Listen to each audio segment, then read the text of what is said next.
যে কোনো বাহিনীর সামনে প্রচলিত চ্যালেঞ্জের বাইরেও বর্তমানে আর্থ-সামাজিক, ভূ-রাজনৈতিক পরিস্থিতি এবং তথ্য প্রযুক্তির অবাধ বিকাশের ফলে বহুমাত্রিক নিরাপত্তা চ্যালেঞ্জ তৈরি হয়েছে। সাইবার যুদ্ধ, ইলেকট্রনিক ওয়ারফেয়ার, ড্রোন যুদ্ধ কিংবা তথ্য যুদ্ধ, এইসব নতুন নতুন ক্ষেত্রগুলো কোনোভাবেই উপেক্ষা করার সুযোগ নেই। এইসব বহুমাত্রিক চ্যালেঞ্জ মোকাবেলায় শুধুমাত্র পিজিআরই নয়, প্রতিটি বাহিনীকেই আধুনিক এবং সময়োপযোগী প্রশিক্ষণের মাধ্যমে নিজেদেরকে সার্বক্ষণিক প্রস্তুত রাখা অত্যন্ত জরুরি।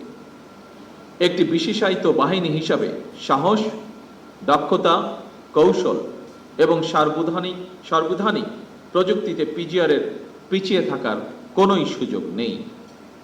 আমি কিছুদিন আগে এসএসএফ এর প্রতিষ্ঠাবার্ষিকীর অনুষ্ঠানে আমার একটি উপলব্ধির কথা শেয়ার করেছিলাম।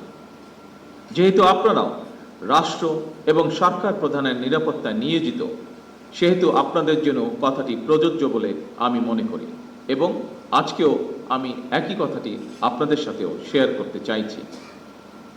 সেটি হলো, একটি গণতান্ত্রিক সরকারের প্রধান হিসাবে রাজধানী ঢাকা এবং ঢাকার বাইরে দেশের প্রত্যন্ত অঞ্চলে প্রায়শই জনসভা এবং বিভিন্ন রাষ্ট্রীয় কর্মসূচিতে আমাকে অংশগ্রহণ করতে হয়। ফলে সেই সকল অনুষ্ঠানে আপনাদেরকেও দায়িত্ব পালন করতে হয়। তবে এই ধরনের অনুষ্ঠানে ব্যাপক জনসমাগমের মধ্যে নিরাপত্তা নিশ্চিত করা অবশ্যই কিছুটা জটিলতাপূর্ণ। এসব কর্মসূচি পালনের সময় একদিকে সরকার প্রধানের নিরাপত্তা ব্যবস্থা বজায় রাখা, অপরদিকে নাগরিক জীবনের স্বাচ্ছন্দ্য নিশ্চিত রাখা, এই দুইটির মধ্যে ভারসাম্য রক্ষা করেই আপনাদেরকে নিরাপত্তা কৌশল প্রণয়ন করতে হয়। তবে আপনাদের প্রতি আমার আহ্বান, নিরাপত্তা কৌশল এমনভাবে বিন্যাস করা জরুরি, জনগণ যাতে নিজেদেরকে সরকার প্রধান থেকে বিচ্ছিন্ন মনে না করেন। একটি গণতান্ত্রিক সরকারের প্রধান হিসাবে আমি জনগণের বিশ্বাস এবং ভালোবাসার উপরে আমার আস্থা এবং নির্ভরতা বজায় রাখতে চাই। সুতরাং নিরাপত্তা কৌশল যাতে সরকার প্রধান থেকে জনগণ থেকে দূরে ঠেলে না দেয়, সেদিকে বিশেষভাবে লক্ষ্য রাখার জন্য আমি আপনাদের প্রতি বিশেষভাবে আহ্বান জানাই। উপস্থিত সুধীবৃন্দ, সশস্ত্র বাহিনীর পাশাপাশি পিজিআর কিংবা এসএসএফ এর মতন সফিস্টিকেটেড বাহিনীগুলোকেও সরকার আরও আধুনিকায়নের পরিকল্পনা গ্রহণ করেছে। এই বিষয়ে যথা নিয়মে পদক্ষেপও গ্রহণ করা হচ্ছে।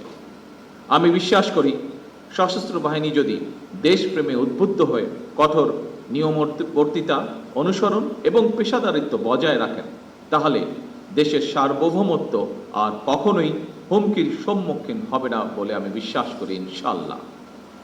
প্রিয় গার্ডস সদস্যবৃন্দ, আমি আশা করব